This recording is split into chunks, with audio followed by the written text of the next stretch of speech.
खुलुमबाय दिनैनि एंखं स्टुडिअ आं प्रणय दैमारि दिनैनि गाहाय रादाबाव दङ सालबारियाव बर'नि राव हारिमु थुनलाइ धोरोम आसार खान्थिनि बागै सावरायनायाव बिश्वजित दैमारि बिश्वजित दैमारिया बिसायख'थिनि फोसावदिंनायाव बाहागो लानो मोनैनि थाखाय दुखु मोननाय फोरमायदों। नुमलिगराव मोब्लिबजों बोजानानै मासे मैदेर थैदों।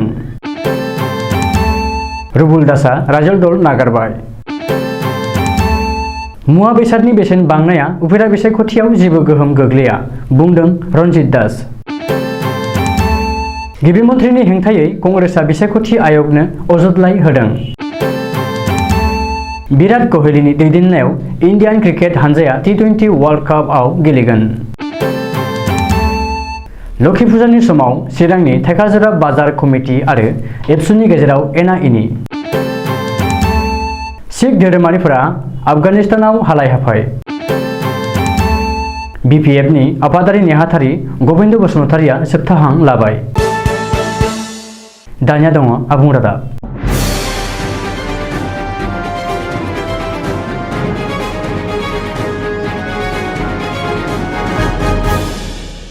आसाम आयेन आफादनि बुंथिगिरि बिश्वजित दैमारिनि बिथोन बादियै दिनै बाक्सा जिल्लानि बेन्दोंआव थानाय सालबारि फरायसालिमानि सावराय नब्लाङाव सालबारि महकुमानि बेन्दोंआव थानाय गासै बर'नि सानसुमै मेलेमजिबि आरो गुबुन गुबुन आफादनि दैदेनगिरि सोद्रोमाफोर आरो लाइमोनफोरजों बर'नि राव हारिमु थुनलाइ धोरोम खान्थि आरो आसार खान्थि बायदिनि सायाव गुवारै सावरायनाय जायो।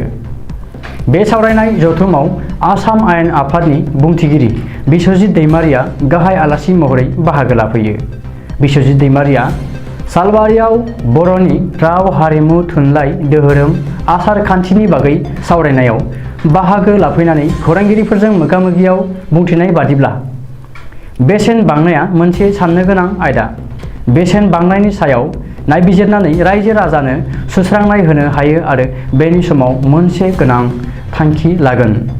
मुवा बेसादनि बेसेन बांनायखौ होबथानो हाया नाथाय सोलाय सोल' खालामनानै माबा मोनसे खालामनो हायो। गोनां मुवा बेसादफोरनि बेसेन बाङोब्ला सरासनस्रा रायजोफोरा सोलिनायाव जेंना जायो। पेट्रल डिजेलआ जेराव सुबुंफोरनि थाखाय गोनांथि जानानै फैदों बेनि बेसेनखौ खमायनो गोनां जायोब्ला जौ सादा बायदिनि बेसेनखौ बांहोनांगोन नङाब्ला सोरखारा टेक्सखौ बबेनिफ्राय मोनगोन। जौ सिगारेट जायालासै सुबुङा थांनानै थानो हायो आरो सोरखारनि नोजोराव जायफोर जौ सिगारेट सोबो बिसोरनाव रां दं होननानै सानो बिसोरनिफ्रायनो खांनाय जायो। बबेबा मोनसेनि बेसेनखौ खमायनो थाङोब्ला माखौबा बेसेन बारायनांगोन होननानैबो बिश्वजित दैमारिया बुंदों। उफेरा बिसायख'थिनि फोसावदिंनायाव बाहागो लानो मोनैनि थाखाय गोसोआव दुखु मोननाय फोरमायदों आसाम आयेन आफादनि बुंथिगिरि बिश्वजित दैमारिया। मख'नो गोनांदि फैगौ 30 अक्ट'बर खालि रायजोनि मोनबा बिधान सभा बियाबाव खुंजानो गोनां उफेरा बिसायख'थिखौ लानानै रायजोनि राजखान्थिया दुंहाव जागासिनो।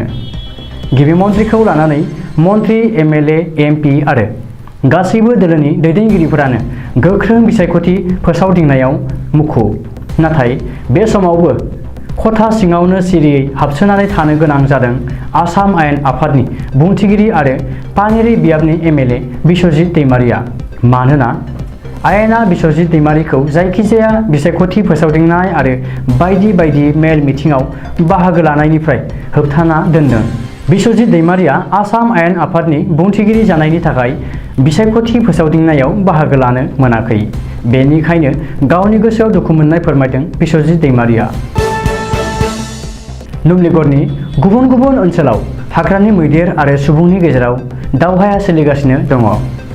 बेनि फोरमान महरै थांनाय हराव मासे हाग्रानि मैदेरा आबाद फोथाराव मोब्लिबजों बोगथाबजानानै थैदों। नुमलिगरनि मरङि सालागावनि आबाद फोथाराव दिनै रायजो राजाफोरा मोब्लिबजों बोजाना थैनाय मासे मैदेरनि सह' बोखांनो हादों। रिपर्ट बादिब्ला थांनाय हराव 70-80सो हाग्रानि मैदेर फालोआ आबाद फोथाराव फैनानै उदखार खालामफैनाय समावनो फोथारनि साजों बोलांनाय 11 kV मोब्लिब ताराव नांनानै मासे मैदेर आबाद फोथारावनो थैना थायो। ओरैहाय मैदेर फालोआ दिनै फुङाव आबाद फोथारनिफ्राय थांनानै साखाथियावनो थानाय साहा बागानाव उदखार खालामहैदों होननानै मिथिनो हानाय जादों। उफेरा बिसायख'थिनि सिगां उखिल गगैनि रायजो दलनि थाखाय गेदेर खहा थांनाय विधानसभा बिसायख'थियाव रहा बियाबनिफ्राय रायजो दलनि बिजाथि आरो दोलोनि गोख्रों दैदेनगिरि रुबुल दासआ दोलो नागारबाय। रायजो दलाव जेबो रोखोमनि सुबुं खान्थि आदर्श गैया आरो बायदि बायदि गोख्रों अजद होनानै रुबुल दासआ रायजो दल नागारदों। मख'नो गोनांदि रायजो दलनि आफादगिरि आरो शिबसागरनि एमएलए उखिल गगैनि थाखायनो दोलो नागारनो गोनां जादों होननानैबो रुबुल दासआ खौरांगिरिजों मोगा-मोगियाव बुंदों। बबेखानि उखिल गगैया धैर्य कुंवरखौ थावरा बियाबनि उफेरा बिसायख'थियाव बिजाथि फसंनानै बोलिनि बोरमा बानायदों होननानैबो रुबुल दासआ अजद होदों। आसामाव खुंजानो गोनां मोनबा बियाबनि उफेरा बिसायख'थियाव मुवा बेसादनि बेसेन बांनाया जेबो रोखोमनि गोहोम गोग्लैनाय नङा होननानैबो दाबि खालामदों आसामनि केबिनेट मन्त्रि रन्जित कुमार दासआ। मख'नो गोनांदि आसामनि रायजो राजाफोरा गासैबो साननो गोरों, बेनिखायनो मुवा बेसादनि बेसेन बांनाया उफ्रा बिसायख'थियाव गोहोम गोग्लैनाय नङा आरो मोनबा बियाबावबो मित्रजोतनि बिजाथियानो देरहागोन होननानै बुंदों रन्जित दासआ। बबेखानि सामब्रामनि बेसेना माब्लाबा सेरसेयाव 100 रां आरो माब्लाबा 10 राङावनो मोनो। नाथाय रायजो राजाफोरा बेखौ लानानै गिखांनाय गैया होननानैबो रन्जित दासआ दाबि खालामदों। आसाम आयेन आफादनि बेरेखा दोलोखौ दैदेनगिरि कंग्रेस एमएलए देबब्रत शइकियानि दैदेननायाव कंग्रेसआ गिबि मन्त्रि डक्टर हेमन्त बिश्व शर्मानि बेरेखायै बिसायख'थि आय'गनो अजदलाइ गथायदों। मानो होनोब्ला बिजेपिआ सोरखाराव थानाय बिजेपिनि मन्थ्रिफोरा मडेल कड अफ कन्डाक्ट थानाय समाव माबोरै अमुक होगोन एबा थमुक होगोन होननानै बुंनो हायो। बेखायनो कंग्रेस दोलोआ गोख्रोङै हेंथा होनानै बेनि सायाव राहा लानांगौ होननानै बिसायख'थि आय'गखौ खावलायदों। सऊदी आरबनि दुबाइआव रबिबारनिफ्राय जानो गोनां T20 क्रिकेट वर्ल्ड काप गेलेनायखौ भारतनि हानजाया केप्टेन विराट कोहलीनि दैदेननायाव गेलेगोन। सिगां गिबि मेचखौ दुबाइनि इन्टारनेशनेल क्रिकेट स्टेडियामाव इन्डियान टाइमनि मोनाबिलि 7:30 रिंगायाव पाकिस्तानजों गेलेगोन। मख'नो गोनांदि पाकिस्ताना वर्ल्ड कापआव भारतखौ खनसेबो फेजेननो हाफेराखै आरो इन्डियानाबो पाकिस्ताननि आखायाव माब्लाबाबो जेनफेराखै। भारतनि टीमाव थागोन रोहित शर्मा, केएल राहुल, सूर्य कुमार यादव, ऋषभ पंत, हार्दिक पान्ड्या, रवीन्द्र जडेजा, रविचन्द्रन अश्विन, जसप्रीत बुमराह, मोहम्मद शामी आरो भुवनेश्वर कुमारमोनहा गेलेगोन। पाकिस्ताननि टीमखौ दैदेनगोन बाबर आजम। बेनि उनाव भारतआ फैगौ 31 अक्ट'बराव निउजिलेन्डजों, 3 नबेम्बराव आफगानिस्तानजों, 5 नबेम्बराव स्कटलेन्डजों आरो जोबथारनायाव 8 नबेम्बराव नामिबियाजों गेलेगोन। चिरां जिल्लानि रुनिकाटा थानानि बेन्दोंआव थाइख'जरा बाजार कमिटि आरो थाइखाजरा इउनिट कमिटि एबसुनि गेजेराव लोखि फुजानि समाव दाउ साबोन बायदिनि रिं खेला गेलेहोनायखौ मिरु खालामनानै गावजों गाव नांलाय खमलाय आरो एना एनि जादों। जाथाया उननि समाव पुलिसनिसिम सौहैदों। थाइखाजरा इउनिट एबसुनि आफादगिरि दैथुन बसुमतारी आरो रांगिरि हरिचरन बसुमतारी मोनहा गावसोरखौ देहायारि गाग्लोबदों आरो एबसु मावख'खौ सावनो नागिरदों होननानै पुलिसनि थानायाव बाजार कमिटिनि आफादगिरि नेहाथारिजों लोगोसे गासै 7 बेरेखायै एफआइआर होदों। नाथाय थाइखाजरा बाजार कमिटिनि आफादगिरि युमाचरन नार्जारी, प्रदीप ब्रह्म पाटगिरि आरो माखासे रायजो राजाया बेफोर गासैबो नंखाय आरो साजायनानै बुंनायसो होननानै बुंसोलायदों। ओजोंहाय बाजार कमिटिनि आफादगिरि उमाचरन नार्जारीया बुंफिनदों दि बाजार कमिटिया आन्चलिक एबसुनि आफादगिरिनाव सोंनानैसो दाउ साबोननि रिं खेलाखौ होदोंमोन। नाथाय इउनिट एबसुनि आफादगिरि दैथुन बसुमतारी आरो रांगिरि हरिचरन बसुमतारी मोनहा जेरैबायदि साजायनानै बाजार कमिटिखौ दाय होदों, बेयो जोबोद दुखुनांथाव।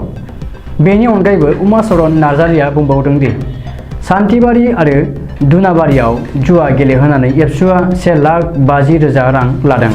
नाथाय थाइखाजरा बाजार कमिटिया गरसेबो रां होयैखाय दाय जादों होननानै उल्थायै अजद दैखांदों। जुग जुग समनिफ्रायनो रायजो जाबोनाय आफगानिस्ताननि सिख धोरोमारिफोरा आथिखालाव तालिबाननि खुंथाय फैनाय लोगो लोगोनो जोबोर हालाय-हाफाय जानांदों। जुदि आफगानिस्तानाव थानोब्ला सिख धोरोमखौ नागारनानै इस्लाम धोरोमखौ आजावनांगोन होननानै तालिबानफोरा हुमखि होदों। गमामायैनो बेबायदि धोरोमखौ सोलायनांगौ जायोब्ला आथिखालाव आफगानिस्तानाव रायजो जानाय लाख लाख सिख धोरोमारिफोरा गावसोरखौनो फोथायनानै लानायजों समान जागोन।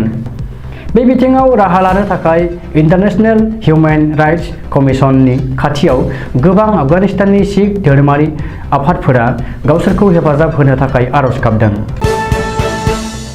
बिपिएफ राजखान्थि हान्जानि आफादारि नेहाथारि बाक्सा जिल्ला आगु बिएलटि वेलफेयार ससाइटिनि चेयारमेन आरो 20 नं मथनगिरि बिटिसि समष्टिनि आगु टिसिएलसि चेयारमेन गबिन्द बसुमतारिया सनिबारखालि हरनि 11 रिंगासोआव बरपेटा रोडआव थानाय गावनि आंगो न'आवनो जोबथा हां लाबाय। बिथाङा गोबाव समनिफ्रायनो केन्सार बेरामाव नाख्रेबजानानै दङमोन। 1969 मायथाइयाव दानि बाक्सा जिल्लानि सुग्रेंबारि गामियाव जोनोम मोननाय गबिन्द बसुमतारिया बर' हारिनि राव हारिमु थामोनथा आरो बर' रायजो दाबिनायाव जिउयै माहामै बारसोमनानै गावखौ सिनायथि होबोदोंमोन।